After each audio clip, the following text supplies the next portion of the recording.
여러분들은 아데노신에 대해서 들어본 적 있나요? 아데노신은 신체의 모든 세포에서 발견되는 자연 발생의 화합물입니다. 아데노신은 잠에 대한 욕구를 높여서 깊은 잠을 잘 자도록 도와주기도 합니다. 우리 몸의 에너지 대사나 근육의 기능, 면역 체계에도 매우 중요한 역할을 함으로써 우리의 건강과 체력을 향상시키기도 합니다. 그 외에도 뇌 기능을 개선시키고 염증을 줄여서 많은 만성 질환을 예방하는 효과를 가지고 있습니다. 아데노신은 신체의 에너지원으로 알려져 있는 ATP가 에너지를 만들고 떨어져 나온 아데노신은 아데노신 수용체에 결합해서 작용하게 되는데요. 수용체의 위치에 따라 매우 다양한 효과를 나타낸다고 합니다. 예를 들어 보면 아데노신은 심장 근육과 뇌신경의 산소 요구량을 줄이고 혈관을 확장시키는 기능을 가지고 있다고 합니다. 우리가 운동을 열심히 하게 되면 근육이 손상되고 피로가 쌓이게 되는데요. 근육의 산소 요구량을 줄이게 돼서 근육이 오랫동안 일을 하도록 도와주게 되고 근육으로 가는 혈관을 확장시켜서 피 공급을 높여주게 됩니다. 아데노신은 우리 면역 체계에도 중요한 역할을 하는데요. 특히 염증 물질을 제거하게 됨으로써 염증으로 인한 세포의 손상이나 조직 손상을 막아내서 질병을 예방하게 됩니다. 사람의 뇌는 자기 체중의 2%밖에 안 되지만 전체 에너지의 20에서 30%를 사용하게 됩니다. 뇌는 신체 어느 장기보다도 더 많은 ATP를 소비하게 됩니다. 뇌에서는 ATP를 끊임없이 에너지를 만들어내게 되는데요. 그 결과로 아데노신은 세포 사이 공간에 축적되게 됩니다. 이렇게 뇌에 생성된 아데노신의 일부는 복외측 시각 전액이라고 하는 수면 중추에 있는 아데노신 수용체에 붙게 되고 결과적으로 모든 아데노신 수용체에 아데노신이 붙게 되면 수면 중추가 활성화돼서 뇌를 억제하는 가발을 뇌 전체 특히 각성 중추에 분출하게 됨으로써 뇌를 꺼버리게 돼서 우리는 잠을 자게 됩니다. 일단 잠들게 되면 아데노신은 깊은 잠인 서파 수면을 늘어나게 합니다. 이 서파 수면 깊은 잠 동안에 뇌와 육체가 회복하도록 도와주게 됩니다. 또한 잠자는 동안에 뇌는 아데노신을 다시 ATP로 전환해서 에너지를 축적하게 함으로써 자고 나서 개운하게 깨어나도록 하게 하는 것입니다. 그런데요, 카페인은 아데노신과 너무 유사한 분자 구조식을 가지고 있게 됩니다. 따라서 섭취된 카페인이 뇌로 전달되게 되면 수면 중추에 있는 아데노신 수용체에 아데노신 대신에 붙어서 피로로 인해서 생성된 아데노신이 아데노신 수용체에 붙는 것을 거의 막아내게 됩니다. 그 결과로 몸이 피곤해서 아데노신이 많이 쌓였다 하더라도 아데노신 수용체는 카페인에 붙어있기 때문에 졸음을 느끼지 못하고 각성을 일으켜서 뇌에서 각성을 촉진하는 아드레날린과 세로토닌의 물질을 계속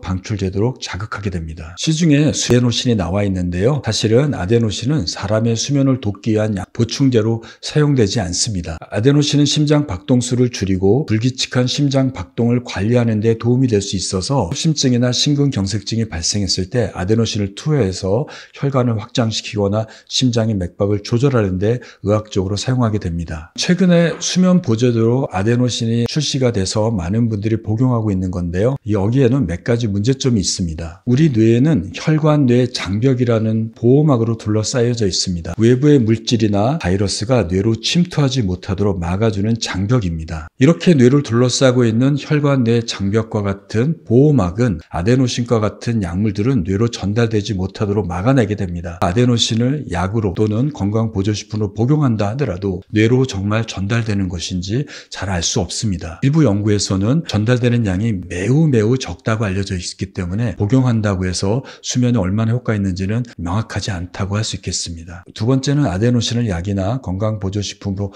복용하게 되면 뇌로 전달되는 양은 적지만 혈액으로 전달되는 양은 충분하기 때문에 혈관이 확장되거나 혈압이 낮아지는 문제를 일으켜서 저혈압을 일으켜서 실신도 일으킬 수 있으니 상당히 주의가 필요합니다. 우리가 먹는 아데노신을 통해서 수면을 조절할 수 없다면 우리의 노력을 통해서 자연적으로 만들어지는 아데노신의 수치를 높이는 방법이 있습니다. 지금부터 천연의 아데노신의 생성을 높일 수 있는 4가지 방법을 알아보도록 하겠습니다. 첫 번째는 운동입니다. 운동은 자연적으로 아데노신 수치를 높일 수 있는 가장 효과적인 방법입니다. 운동은 에너지 소모를 증가시켜 에너지 원인 ATP 생성과 아데노신의 생성을 높이고 방출을 증가시키게 됩니다. 유산소 운동과 같은 운동은 아데노신 수치를 높이는 데 매우 효과적입니다. 두 번째는 카페인을 조절하는 것입니다. 카페인은 뇌의 아데노신 수용체를 차단해서 아데노신 수치를 높일 수 있는 천연의 자극제입니다. 이러한 결과로 카페인은 도파민과 에피네프린의 방출을 증가시켜서 주의력과 집중력을 향상시킬 수 있습니다. 하지만 과도한 카페인의 섭취는 부작용을 발생할 수 있기 때문에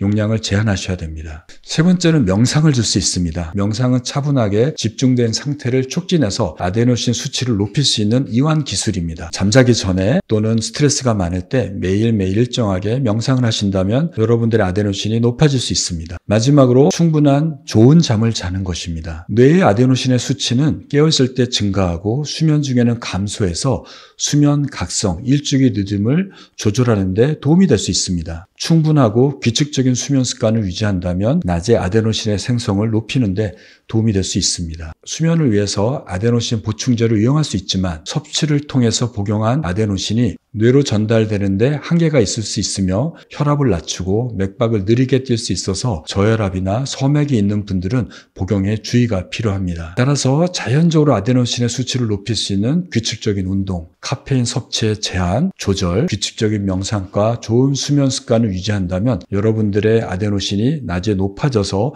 좋은 잠을 자는 데 도움을 받을 수 있을 것 같습니다.